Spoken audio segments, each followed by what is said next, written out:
Lucy. Banana. Lucy. Hey guys, I'm Lana and this is Lucy. And we are currently on our morning walk. I know that I said that I would be going back to the sewing machine today, but scratch that. We're gonna take my baby for a walk under all of these beautiful cherry blossoms. Yeah. Very nice. And I'm also going to show you how I take Lucy for a bath without making her hate the word bath. So let's go. Okay, one point is also to let your dog lead.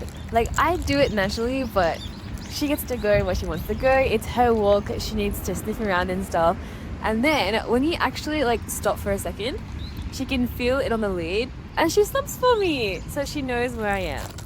And then after doing our sniffing time, we went into running time. Yes, she does love running around and around and around in circles. And I honestly don't know why, but it's super cute. Her ears are very long as well, so she kind of flies like a little bird.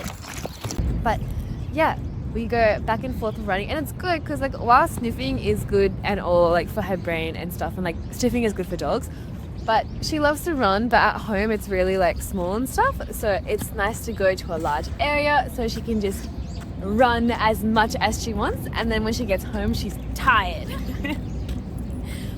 We also have a lot of friends at the park as well, so we can actually see them from across the lake, and she kind of started running, but I don't think she realized what she was running to. But you can see them in the top corner. These are our 3 friends that we met today. One of them is called Belle, one of them is called Mayo, and the other one is Nina, and they're all adorable. So the one on the left is Belle, and the one on the right is Mayo. Nina wouldn't let me take a photo, but yes, we did also have some flower time where I got a flower to put it on her head, and it's super cute. Doesn't she look adorable? These are some of the final photos I took, but absolutely adorable.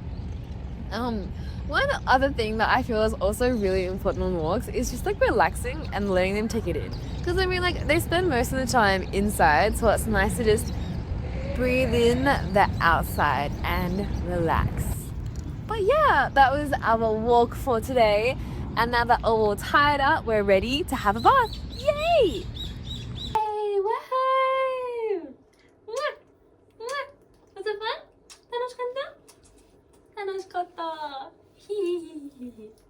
So the first thing you want to do is you want to get her ready. So take off her harness, take off her collar as well, because you don't want to get that wet, and get her in the bathtub. You also want to make sure that the water isn't too hot, but it's not too cold. And especially on cold days like it was today, it's nice to have the water a little bit more warmer so she's not like shocked by the coldness and she doesn't get a cold. But what is washing her down, I start from going to the bottom and to the up, just because she does get a lot of like dirt stuck in her leg, her groin area, and in her armpits as well. I don't know how she manages it. But then you just go up for the stomach and the back, and eventually we go towards the head. One thing that you want to make sure of is that, because especially with toy poodles, they have like a lot of fur, so you got to make sure that you're not just getting the top layer of fur, but you're getting everything. Also, when you wash the head, you want to be careful to not get any like water in her ears, so because you don't want an ear infection. Also to not get any water up her nose or in her eyes. So I'm just very careful and I go very slowly with this. And once she looks like a cute rat, it's time for shampoo. So this is the shampoo that I use, but you can pretty much use any one as long as it doesn't dry out her skin. But you massage it in. So you don't just lather it on her, you just massage it in, especially her feet and her muscles. I do try and give her a squish here and there. And then we go from the legs, the stomach, and then we work our way up to the arms, and then eventually we do get to the head. But especially the areas that did have all of that dirt, sometimes it's still in there, so you want to get all of that out. And this is kind of like, it is very massaging, but it also helps to get the dirt that you haven't gotten out and all the dead skins as well. So especially if you're going to give her like a haircut as well, you do want to use this to help just get like a clean slate. It's like exfoliating. It's the exfoliating step. When it comes to her head, I don't want to get any shampoo in her eyes and ears, so I'm very slow with this area as well. And you also want to make sure you get all of her eyebrows out and make sure she's all clean and ready to go. When you do wash her down, we're going to go in the opposite order and start with her face, because you don't really want that on her for long, because dogs do, like, lick around their face, and you don't want her licking in that shampoo. But when you go onto the body, you can actually turn the pressure up higher and go straight on the body, and it's like a little water massage, so it feels nice and comfort. But yeah, and then you just squeeze her off. Trust me, squeezing them off actually does help them dry faster. So literally just squeeze as much water, especially ears, paws, legs, and tail. She actually has a lot more water than she looks like. But then we go on to towel drying. So even if you are going to dry her with a hairdryer, you do need to towel dry her first. Otherwise, it will never get done. But we just start off with the areas that she especially doesn't like being dried with the hairdryer, which is like her face, and also kind of like, she doesn't mind her belly, but it's a bit hard to do. So just make sure you're getting in there, drying her off. The towel will be soaked by the end of this, but she should be around 50% dry. It's just a little bit damp. And give her a kiss too. And then this is how I do it. I don't know if it's really weird, but I put a towel onto my lap as I cross my legs, and she usually comes in the towel and kind of like cuddles in the towel. But like today she was unsatisfied with something, and she kept digging, and she actually went under the towel, which is, I'm not sure why. It's a lot more comfortable on top of the towel, but she dug herself into the towel, and then she found a spot to kind of just sit down, which was a bit hard to dry, so I ended up taking the towel off anyway. But it's just easier because it makes her stay in one space, so it is easier to dry her properly and to make sure she doesn't get any red spots. But yeah, try not to dry the same spot for a long period of time, because otherwise it can get a bit too hot for your dog and they can get a bit irritated. But yeah, so she usually starts to sleep when I'm drying her, which is super, super cute. And she does change positions a kind of time, a lot, but you just have to dry what you can when you can. And then it's like this area I finished drying. So what I'm actually going to do is I'm going to put the hairdryer down and I'm going to flip her over like a pancake.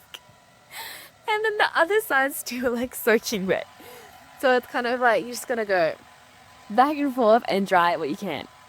And then we go into brushing. So after she's all dry, you want to brush it out and make her all fluffy. And look how cute she is. But one thing we actually do brushing for is because brushing kind of helps to make sure that you haven't missed any like damp areas, because it kind of like helps get the fur up and stuff, if that makes sense.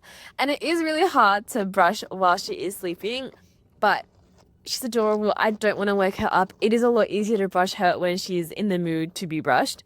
So, yeah, I just do my best and flip her over for this one as well. And also when you brush her, you want to hold your hand down the opposite way to the fur and kind of like brush little by little by little, just to make sure you're not actually missing out any of the knots at the bottom. I feel like this really, really helps, especially with curly hair dogs like toy poodles. But yeah, she also doesn't mind this technique. And then we just do the bits that we can't do when she's lying down, like her neck area and her stomach. And I don't know why, but she hates her arms being done. Like her legs are totally fine, but not her arms. So this is her trying to run away from me brushing her arms. Yeah.